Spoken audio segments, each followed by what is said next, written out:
we go to New York and bring in the head football coach at Syracuse in our sports-based summer of football. Doug Marrone, who has a home here in Tennessee, joins us here, and a former member of Philip Fulmer's staff with the Volunteers as well. Coach Marrone, Vince Ferrara, how are you? Vince, I'm doing great. Well, let's hit on that first. You have a home here in Tennessee. How often do you get back and tell us about that for our listeners that hadn't had a chance to hear about that? Well, we get back as a family. I get back at least twice a year. Mm-hmm. If it was up to my wife, she's back probably about 8 or 9 times per year. I'm excited. Next year, the football coaches convention is in Tennessee and Nashville, so that'll give me an extra chance to get back. But my family gets back there quite a bit. Obviously, my wife's family is quite large. Well, you certainly worked under Philip Fulmer here at Tennessee, coached tackles and tight ends, and Philip Fulmer got a nice honor as well this past year, getting in the College Football Hall of Fame. Talk about Coach Fulmer and getting that recognition. Well, I was extremely excited, when that was announced. I can't, thank Coach Fulmer enough. I'm excited. I'll be at the foundation dinner. I'm excited to see him and Vicky, and the rest of his family, and the rest of the UT family that'll be there to support him and celebrate in his success. So, I've learned a lot from Coach Fulmer, especially, with myself being a line coach. He was someone that I always looked up to. And then, my experience at Tennessee, even though short, was outstanding. And I think that's why I'm on the show today. I mean, I can't say enough about the fans at the UT and what the staff and the athletic administration did for me while I was there. Doug Marrone, Syracuse head football coach, joining us. We're going to preview the Syracuse Orange in 2012, and a former member of Philip Fulmer's staff at Tennessee. Last thing on Coach Fulmer, a lot of people have different opinions on this, so I want to get yours with your relationship with Coach Fulmer. Anytime there's a gig available, his name comes up, whether it's people speculating or there's something, at least some sort level of interest in it. Arkansas was the most recent. There was some interesting quotes from Coach Fulmer about that Arkansas job. When you hear those, do you say, no, he's not going to do it? Or do you think there's always a chance, if the situation is right, that he could get back into coaching? One thing about Coach Fulmer that I know, Coach Fulmer is a football coach. And I think that I'm not going to get into his head to see whether he can make a decision or not. When jobs do open up, am I surprised his name's mentioned? Absolutely not. I mean, he's had great success. He's a football guy. So when I hear on the outside, I get this question quite a bit because people say, hey, if Coach Fulmer gets this job, can you give him a call for me? So for me, when those things, if I was an athletic director at any school in the country and we had an opportunity to get a coach as good as Coach Fulmer, I would make that call. Visiting with Syracuse head coach Doug Marrone. Let's talk about your team. And first, last year, the way things closed out, I know a huge disappointment for you. What was the couple of things that were the biggest reasons why you guys lost those last 5 games, and what has been sort of the message in the off season to try to correct those things? Well, one of the things that happened again was it's part of the problem was myself. When I go and looking back, and we were at a position of 5-2 and getting ready to go to a second straight bowl game, which we haven't done, since 1991. We beat a very good West Virginia team, beat them soundly, and then we go out and we play a Louisville team, and all of a sudden we start playing tight. I start focusing in on our performance has to be better. And I look back at the notes from that season, from that point on, I didn't talk about a lot of the foundation, the core values that we've talked about early on in the season, and we didn't have very good communication. That starts with me. So, I have to do a better job. If I do a better job, our team will be more successful. How has the team looked in terms of responding to that early in camp to maybe that re-emphasis on those core values you talked about? Well, we started in January. We put a lot of work in January. These players have, in the weight room and conditioning. So a lot of times when you start preseason camp, everyone says, okay, here we go, we're getting started. Well, we're not getting started. We had gotten started right after the season. Then we had a spring. And throughout that time, we've been working with the players on communicating, getting things out there so there's no hidden issues or things aren't building up within the team. Having the type of practical leadership where, we have leaders at each position group, that are able to come forward and say, hey, this is the problem, they can take care of it. We as coaches know we can take care of the problems when we're with the players. We need the players to make sure that they can take care of those problems when we're not around. And one of the things that I learned a long time ago is that, on good teams, players, respect the coaches, but on great teams, okay, players hold players accountable. No, it makes perfect sense. Doug Marrone, Syracuse head coach, joining us here on the new Sentinel Sports page. You are a hands-on coach. I remember talking to you last year, and you had one of your coaches out due to health reasons, and you were jumping in there working with the offensive line. You sort of taken over the special teams coordinator position. Is that correct? That's true. I do. I got a pretty good plate right now. I'm taking over special teams, running special teams with the help of my assistant coaches. I'm also coaching the tight ends, which is a big part of, obviously, our offense. So I'm heavily involved on the offensive side of the ball now, more than I have been before. We made some changes on defense, which frees up our defensive coordinator to be a more of a walk-around coach. So there's quite a bit on the plate, but that's exciting. I mean, that's who I am, and it's very difficult to change. Do you have someone working specifically with the kickers in terms of technique and routine and that type of thing? Because that's an issue that I think a lot of teams have, a lot of staffs have, is you only have so many coaches, but the place kicking specialty maybe isn't what you can devote a lot of your time to. How do you work with those kickers? Well, we're very fortunate.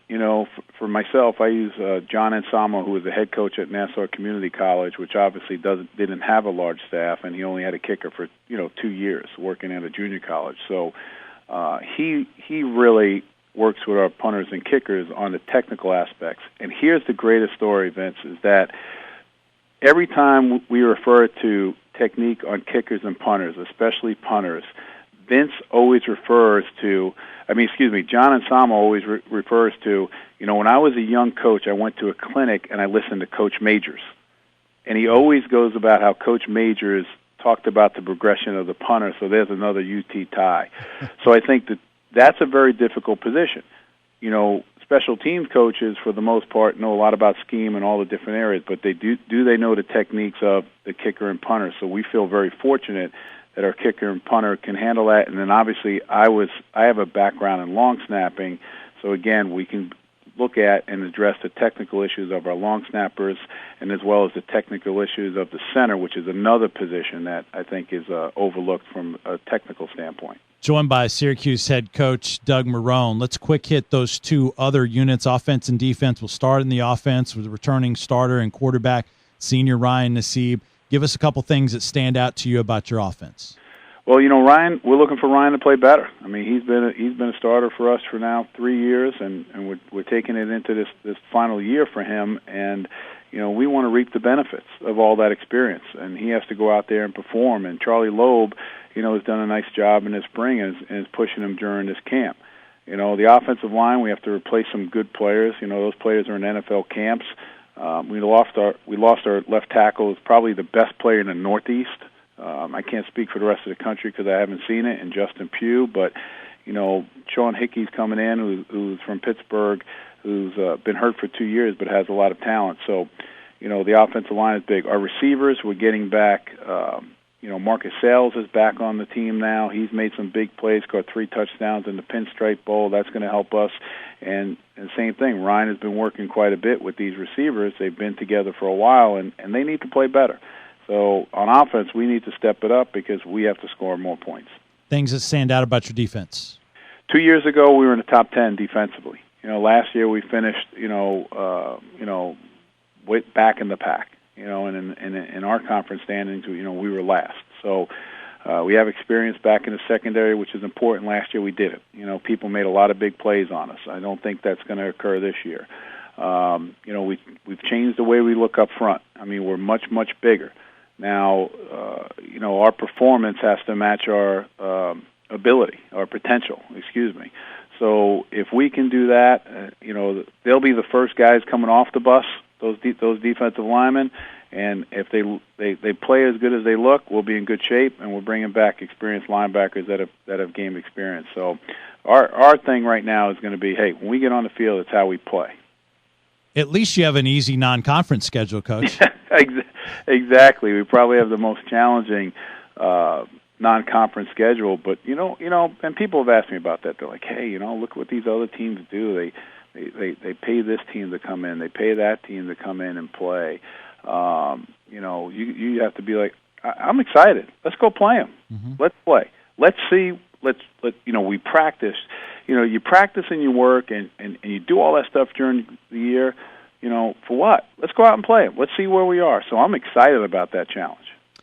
Today, after the season, I might have a different opinion on it, but no, I truly believe that. Well, that's refreshing, because a lot of times people are looking at it as, hey, we need to get through this unscathed because our conference is so tough and we don't want too many extra challenges. Let's specifically talk about USC. Everyone talking about them, one of the favorites. If anyone's going to knock off the SEC as a national champion, a lot of people that think it would be USC. You guys have them in East Rutherford, New Jersey. Talk about that challenge. Well, we're excited to go down there. That's a very large area for us to recruit, that tri-state area. So we're excited for, to go down there and do that. We're excited for our players to play in a professional stadium like MetLife. And we have probably the number one alumni group in that area as far as numbers. So, USC, we went out there last year and played them. First series, we went down the field and wound up, kicking the field goal really close. We needed to score there. So at least our players have faced that team again, once before. So, we're excited. We will be very, very excited when we go play them. I think what's difficult for me is that our fans, people around the program, not in the program, around the program, keep talking about that game. And we have a Northwestern team that we play first that really, since Pat Fitzgerald's been there, they've done an outstanding job. So our focus right now is to get better in preseason camp, little small goals during preseason camp, and really not even thinking about our opponents until the week before the game or speaking about them. Well, I know you are focused on that first game and getting through camp and everything, but I do have one big picture question for you. Last thing, Coach. We heard not that long ago that it was decided that Syracuse was moving to the ACC. And my question is how does that work? How has that been working and is working now in recruiting? Because as you know, when you're talking to these young kids, you're talking about the long term while they're there. But it wasn't known when you were going to go to the ACC. You want to talk positively about your conference. It is the Big East now, but now next year is going to be the ACC. How do you balance talking about the future in recruiting the kids? Well, actually, it's been helpful for us. The facts are, there are more players, more of a pool of talent as we work our way south down this East Coast. We have direct flights into Charlotte. We have direct flights into Atlanta. We have direct flights into Orlando. So for us, what you've seen, where we might have been getting one player a year out of the state of Georgia, now we're down to two or three. We've recruited Tennessee hard the last 2 years, haven't really been able to get a player. We've been close, because of the connections that we have down there. So, we feel that we're going to start, getting those players, getting in the first one. So the pool of players is bigger or larger down there, and I think you'll see Syracuse getting more players as we work our way down the East Coast, because now you're looking at, we're going to be close, to Atlanta, being in the ACC.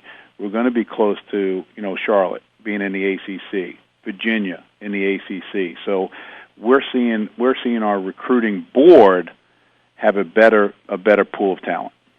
Doug Marrone, the head football coach at Syracuse in the Big East, then moving on to the ACC next year, and of course a former assistant coach at Tennessee in 2001. Coach, always great to visit with you. Really appreciate it. Great help. Wish you the best of health here in camp and a great season, and hopefully we'll catch up with you soon. Well, Vince, hello to you. Thank you very much, and thank you to those fans for what they've done to me and my family. I appreciate it. All right. Take care, Coach. Thanks. Great. Thanks, Thank Vince. Bye-bye. Doug Marrone, Syracuse head football coach, joining us. Our Sports Page Summer of Football series continues. New Sentinel Sports Page brought to you by Image Matters on The Sports Animal.